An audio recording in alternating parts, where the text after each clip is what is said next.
Welcome back. WNST is dictating that, and certainly we'll lock ourselves inside with Mel Kiper and with the NFL Network and with everybody doing draft this weekend.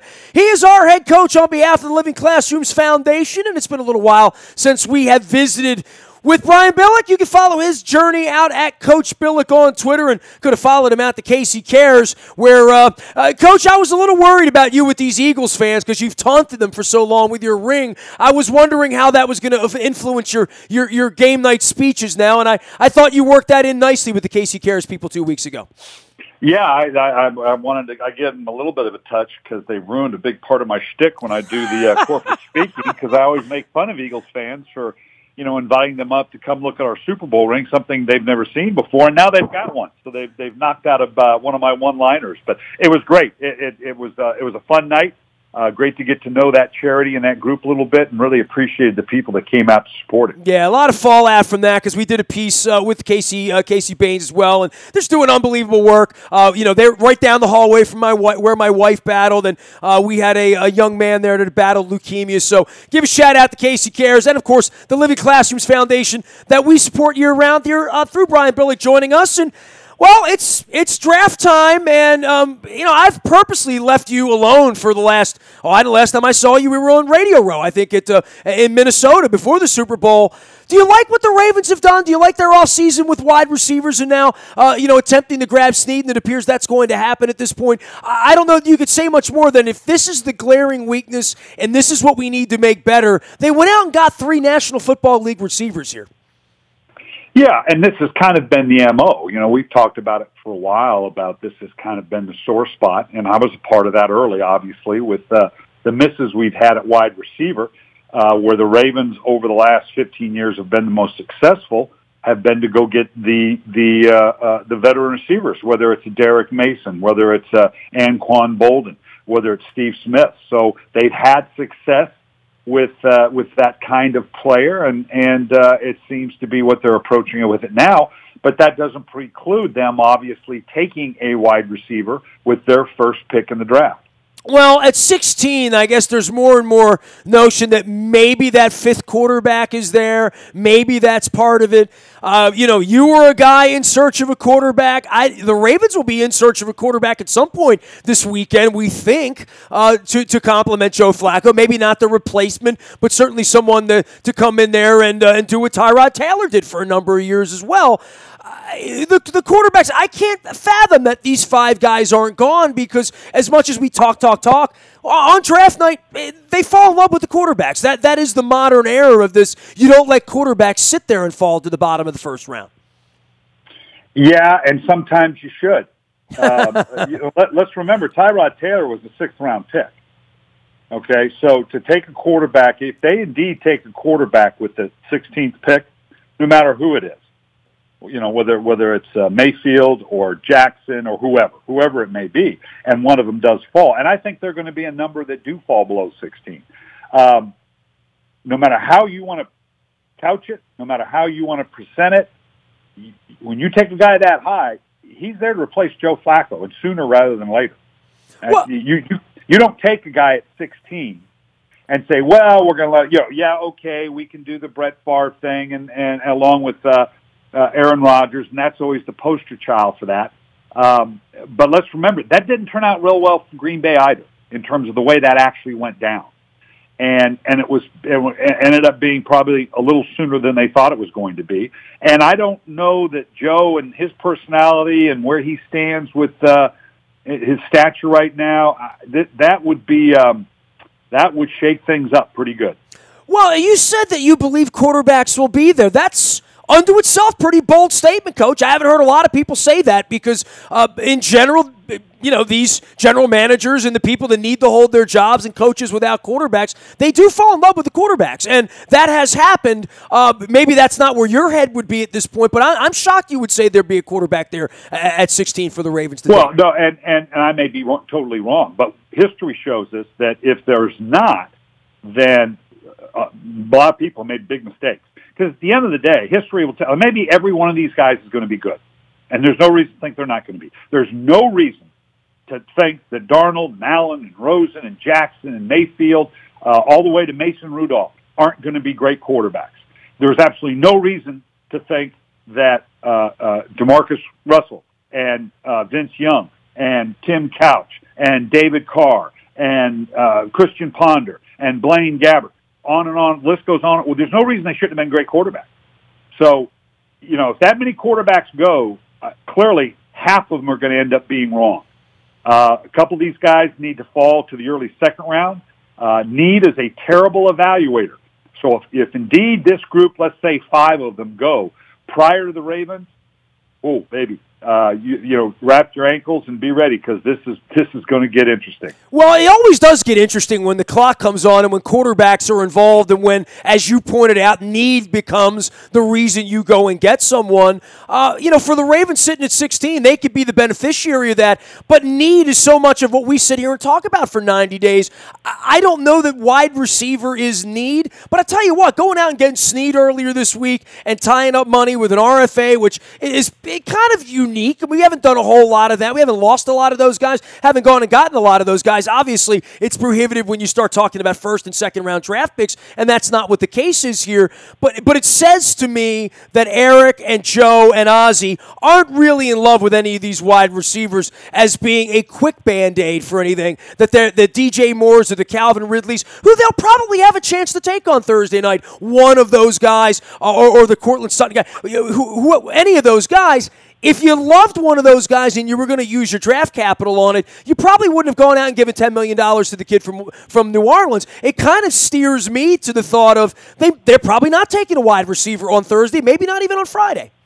And that makes sense, because you're right. Ozzie's philosophy has always been to do the things in free agency that allow you to take the best player available at that spot.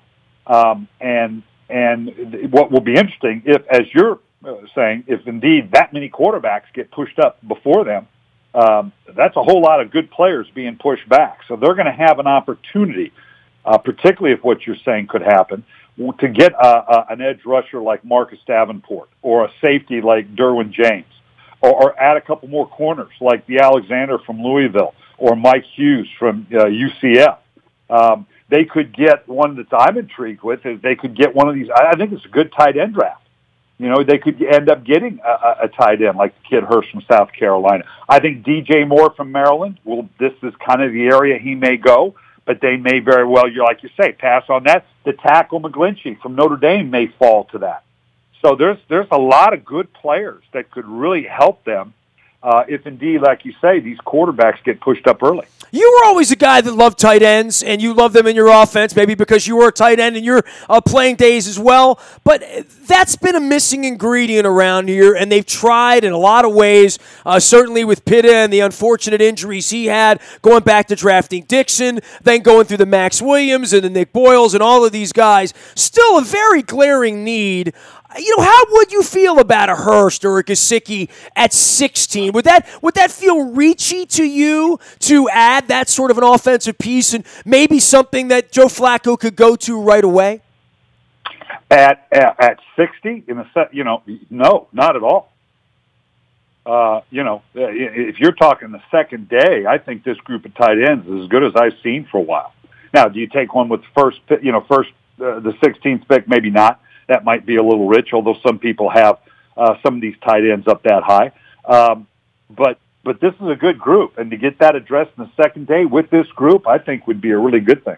He is our head coach on behalf of the Living Classrooms Foundation. He is Brian Billick. You can follow his journey out at Coach Billick on Twitter as well, as we get ready for draft weekend here. Any thoughts about the offseason here and teams making themselves better? Certainly the Rams, the Eagles, these teams that were good last year. There's been a lot of addition, and this is the weekend that I sit back, watch all of this coverage, and I know many of these years you've been working your tail off at these draft events as well, but there's so much information out there on all the moving parts of the league. But I found this offseason for the Eagles and the Rams to win more players, really sort of stacks up the NFC against the AFC. I think these teams have done themselves a great service in the offseason using the cap wisely.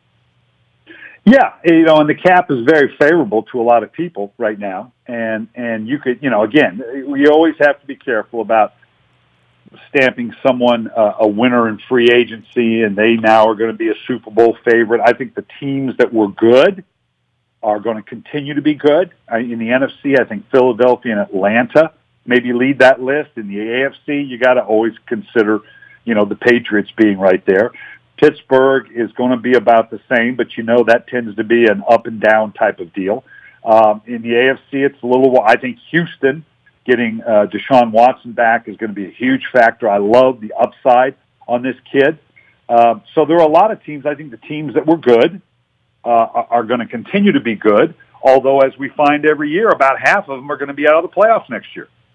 Coach, if you're the Browns, you got the first pick. Who's your quarterback? I mean, I've looked at all these mock drafts, and there are as many quarterbacks as there are mock drafts, I think, for the Browns. As I've said, whatever it is, they'll probably screw it up because they're the Browns, but that's just me being flippant. I know they're hard at work and trying to make this decision. Where do you fall on this with the first pick? Well, and I had some fun with that on my show, Path to the Drafts, that I do every Friday for the network, and they made me do my first 10 picks as a mock draft. And as I always say, let's remember, mock draft stands for something you can mock, because they're kind of ridiculous to do. I had Saquon Barkley going number 1, and here is why. And I have no idea whether it's going to happen. They're likely going to take the quarterback. But as you said, there are a lot of quarterbacks, and for my money, for whatever it's worth, I think whether it's Darnold, Allen, Rosen, Mayfield, even Lamar Jackson, throw them in the back, shake it up, and pull one out. You got as good a chance with one as the other. Each has a couple things that you look at and go, boy, this concerns me, but there's no reason why they shouldn't be good. And the fact that Cleveland has the 4th pick, and a player like Barkley might disappear, Chubb might disappear, depending upon what the others do, I go ahead and take Barkley number 1. For fear that maybe the Giants indeed take him in number 2, and then I'll take what quarterback, because I know they're going to be there. I'm going to take whatever quarterback the Giants, the Jets don't take, and I'm going to get me a pretty good quarterback. Now, will it happen that way? I have no idea. They likely have an opinion on one of these quarterbacks that's stronger than another, whether it's Darnold, whether it's Allen. They'll likely do that, but because of the need, I think they're going to end up with a Barkley or a Chubb that falls to them at number 4, so they're pretty good either way. Great weekend for the league, right? It really is. This is fun, and I hear some people in the media bitching about it, and it's overkill and this and that. Put your feet up, relax. I must say I liked it better when it was Saturday and Sunday. I'm not in love with the Thursday night format. I know the league's all over it, and there'll be 100,000 people running around Dallas all week, and they're going to move this tent around. You love this event, though. You love what the NFL has done because you've been at the event, from Chicago straight on through, right? Yeah, and let's remember that at the end of the day, it's making a list. and they could do it in half a day if they wanted to, which is the clubs would probably prefer. You could knock this out in half a day or a day easily, all the round. But this is a media event. This is a TV event now, and as long as it's going to be that, the fact that they're able to move it around the country, which I think is great, because I loved going to New York for draft week. It was awesome. It's being in New York. It's in spring. Radio City Music Hall, great fun, a lot of energy in the city. But what they've done, what they did in Chicago and Philadelphia, I'm sure it's going to be the same in Dallas. I think it's going to L.A. after that or wherever it goes. It's moving around the country, allowing more and more fans to see it. And it's an extravaganza. It's like the NFL experience at the Super Bowl. And those that haven't done that, you need to go see it because it's great, great fun. Yeah, we'll be watching all weekend long. We'll be following you out on Twitter for all your little blurbs and insights as the Ravens and all the other teams get on the clock. Always a pleasure to visit with you. We'll be seeing you soon and doing some post-draft coverage. Hopefully the Ravens pick some winners this weekend. Thanks for coming on, Coach. Sounds great. You got it. He is our coach on behalf of the Living Classrooms Foundation. You can learn more out at livingclassrooms.org of all the great stuff James Parker Bond and his group do here in Baltimore. Follow him out on Twitter as well. All of our WNST coverage brought to you by Howard Bank, a relentless commitment to being the best at everything they do. Branches throughout Baltimore and Maryland. The unique hands-on approach to banking. Every person at Howard Bank empowered to help you. Go see them at howardbank.com. Also, Royal Farms, real fresh, real fast. I've got the Kona blend in the Howard Bank mug right now. Get out there and use that app when you're pumping your gas. You'll save money, get points, and then you'll wind up getting free Western fries and free chicken. Got a 3-piece chicken over the weekend. Watched a little hockey around the condo. And a roll. I'm digging it. Royal Farms, real fresh, real fast, and, of course, the Royal Farms Arena. The host of all things Baltimore Brigade. I got the hat on. They're going to be playing the Albany Empire this Saturday at 3 o'clock. Arena Football League this week. And then the Philadelphia Soul next Friday night coming into the Royal Farms Arena. Learn more at BaltimoreBrigade.com. Also, our partners at the Modell Lyric gearing up for the Brit Floyd Show on Thursday night while the NFL draft's going on. The music, sights, sounds, lights of Pink Floyd down at the Modell Lyric downtown. Come back downtown, see a show. Jackson Brown next Thursday night. You can learn more at Modell-Lyric.com, our partner. And if you're on the screen, we have the picture of Art behind me on my set. I've also got Getty and Alex and Neil behind me, too, with the leg lamp. We're trying to have some fun with the studio around here. The BuyAToyota.com audio vault. They're 24 hours a day from anywhere in the world on your mobile device by downloading the TuneIn Radio app. We do come in crystal clear from anywhere in the world. Make sure you're listening. It's all brought to you by BuyAToyota.com. Last but never least, we do ship that morning newspaper digitally to your email inbox each and every morning. It's all brought to you by Planet Fitness and PlanetFitness.com, where it's always $10 a month to be judgment-free. They got the lunk alarm. You can move inside now. Get yourself in the best shape of your life for summertime. There's a Planet Fitness right near you. Our morning newspaper also features the Laurel entries for this weekend. They just ran the Tessio last weekend. Prep for the Preakness, of course, and the Preakness coming up on May 19th. We'll have that festival ahead. But don't forget the Kentucky Derby next weekend. Laurel will be open for business next Saturday for the Derby. My wife and I'm going to put on a hat. She probably going to put on a hat too. Maybe I won't put on a hat. Mess my hair up. I wear a hat on TV all the time. Maybe I'll go gel. Laurel, the Kentucky Derby. We'll see you down there next Saturday. The Maryland Jockey Club sponsoring all that we do. And our entries now on the front of WNST.net as well as in our morning newspaper. Any breaking news? Well, you get that first on the Coons Ford Tech Service, brought to you by WNST, and all that we do happens first there. 10,000 of you now on that. It's all brought to you by Coons Ford. Dennis will be here on Thursday driving you home from 3 until 5. It is the SSV on WNST with Dennis Colatzos. And I'll be here on Thursday getting you ready for the draft as well. My final chance to make my final mock draft and make a mockery of myself will happen on Thursday afternoon on Dennis's show. Nasty at WNST.net finds me. I'm on Facebook, Twitter, LinkedIn, Snapchat, Instagram, streaming live on our Facebook, as well as our YouTube WNSTV channel. We are WNST.net, AM 1570, and WNST Towson, Baltimore, and we never stop talking Baltimore sports.